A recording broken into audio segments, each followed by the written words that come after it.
Bonjour à tous et bienvenue dans l'émission Quoi ma gueule, l'émission qui décrypte le personal branding d'un individu. Aujourd'hui, on est avec Éric Dupin, fondateur de Presse Citron, qui est un blog.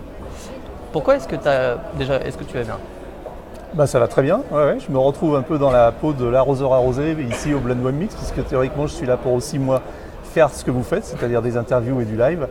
Et je suis très content de me retrouver dans ce fauteuil avec vous. Parfait. Pourquoi est-ce que tu as lancé Presse Citron? Alors j'ai lancé Presse Citron, ça fait un petit moment parce que en fait, pour plusieurs raisons. D'abord, je m'intéressais beaucoup aux nouvelles technologies au métier du web. Ouais. Et j'étais moi-même webmaster à l'époque, comme on dit. Et puis d'autre part, je m'intéressais beaucoup aussi au côté média, c'est-à-dire la possibilité pour une personne individuelle privée de pouvoir prendre la parole facilement sur Internet et de pouvoir potentiellement toucher une audience soit importante, soit qualifiée en fonction de ses centres d'intérêt, donc pouvoir partager. Et puis je l'ai fait parce qu'à un moment, j'ai eu envie un petit peu de partager et parce que les plateformes de blog sont arrivées et que tout ça est devenu très facile en fait. D'accord. Voilà pourquoi je l'ai fait. Comment est venu le nom Presse Citron? Alors c'est une question qu'on m'a posée très très souvent. J'imagine. Il n'y a pas vraiment de raison particulière. En fait, j'avais déposé ce nom comme nom de domaine, comme tous les gens qui travaillent dans le web, on a toujours quelques noms de domaine en réserve qu'on enregistre. Et ça devait correspondre à un moment, à une idée que j'avais. Et puis quand j'ai créé Presse Citron, j'ai lancé le blog vraiment de façon tout à fait improvisée, spontanée et amateur. Et à un moment, je me suis dit, bon, on va quand même lui donner un nom de domaine. Et je suis allé voir dans ma collection de noms de domaine et j'ai trouvé que ça matchait parce que l'idée au départ de Presse Citron, c'était de parler un petit peu de médias et sur un ton un petit peu décalé. Donc le côté média, c'était le côté presse et le côté décalé, c'est le côté acide, un peu citron. D'accord. Voilà, s'il faut chercher une raison, elle est là, mais il n'y en a pas vraiment en fait. D'accord, ok.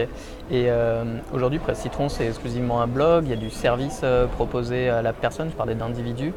Alors, le blog aujourd'hui, on dit aujourd'hui que c'est le blog qui est devenu un média qui reste un blog, c'est-à-dire qu'on est un média parce qu'on est une petite équipe de rédaction, on a une audience qui est relativement importante aujourd'hui pour un blog puisqu'on dépasse le 1 million de visiteurs uniques mensuels et avec une audience qui remonte très fortement depuis quelques semaines.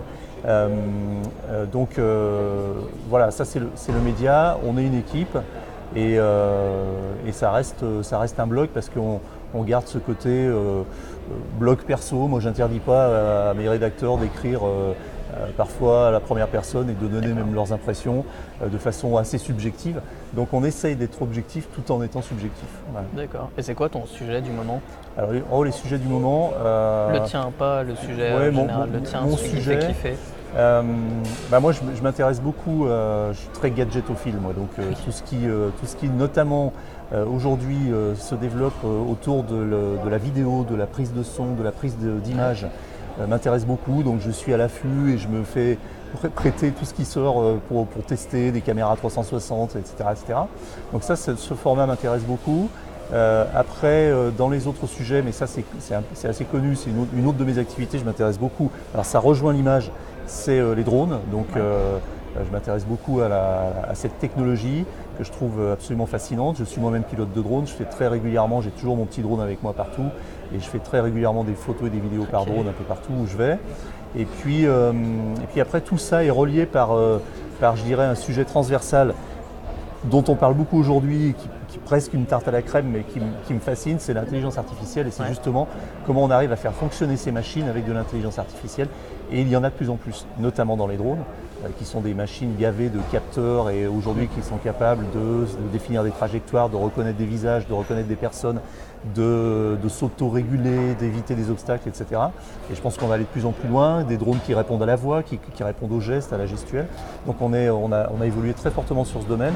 Et c'est aussi un domaine qui m'intéresse effectivement dans tout ce qui est captage d'images et notamment dans la vidéo. On sait aujourd'hui que par exemple Facebook Live développe de plus en plus de modules d'intelligence artificielle qui vont rendre les lives de plus en plus professionnels et intéressants. Et puis enfin, sur l'intelligence artificielle, un autre aspect m'intéresse beaucoup, c'est dans l'automobile. C'est tout ce qu'on peut faire et tout ce qu'on va pouvoir faire aujourd'hui en matière de déplacement avec de l'intelligence artificielle. Ok, je rebondis sur quelque chose que tu viens de dire là il y a quelques secondes sur la partie vidéo et finalement des interviews comme on est en train de faire. Comment est-ce que toi tu perçois la singularité des personnes et est-ce que tu rencontres des problèmes à ce qu'ils prennent la parole? Non, j'ai pas. En général, quand les gens prennent la parole, c'est qu'on leur donne la parole. Euh, non, alors on en parlait tout à l'heure off. Si on parle de singularité, je pense qu'il faut faire effectivement la distinction entre les gens qui sont capables de parler devant une caméra de façon tout à fait spontanée et sans gêne dans le cadre d'un live, et celles qui, au contraire, qu'il faut plus ménager et qu'il faut plus davantage mettre à l'aise et peut-être protéger un petit peu, et à ce moment-là leur dire on n'est pas en direct, on fait de l'enregistrement vidéo et puis vous inquiétez pas, on va couper, on va retoucher, on va faire un joli montage, etc. Il y a des personnes qui ont besoin d'être réellement rassurées et étonnamment c'est pas forcément des personnes dont on aurait l'impression qu'elles sont les plus à l'aise parce que ce sont des conférenciers, etc., qui sont forcément les plus à l'aise dans le cadre d'un live à 2 personnes. Ouais, parce que les conférenciers, on se rend compte très souvent qu'ils maîtrisent leur sujet, mais après quand on leur pose la question intuitu personnel, qu'est-ce que eux les motive, les challenges, etc., est plus compliqué. D'ailleurs, il y a alors, pour le coup, il y a une particularité que j'ai vraiment remarquée qui est assez fréquente, c'est je parle avec une personne sans caméra parce qu'on échange à l'occasion d'un événement comme celui-ci, donc on échange sur différents sujets. Et puis à un moment, je dis à la personne, tiens, mais c'est vraiment intéressant ce que vous êtes en train de dire, est-ce que ça vous intéresse qu'on fasse une petite interview vidéo? La personne dit ok, d'accord. On s'installe le simple temps qu'il faut pour installer juste la caméra sur le pied et les micros. On reprend la discussion qui devrait être aussi spontanée, et là la personne parfois perd ses moyens et a du mal à retrouver ce qu'elle disait avant, de bafouiller un peu, etc. Alors qu'elle était parfaitement à l'aise 5 minutes avant. Donc l'effet de l'enregistrement n'est pas à négliger en fait. Mais pour un souci technique, mais aussi pour pallier à cette problématique un peu du stress de la caméra. C'est pour ça qu'on filme aujourd'hui avec un iPhone. Un téléphone, ça dédramatise un peu. Ça dédramatise. C'est pas une caméra. Alors après, les gens sont pas idiots. Ça reste un film, une vidéo, mais c'est pas une caméra et ça détend quand même un petit peu l'atmosphère. L'émission, c'est Quoi ma gueule? À part Johnny Hallyday, à quoi ça te fait penser? Quoi ma gueule?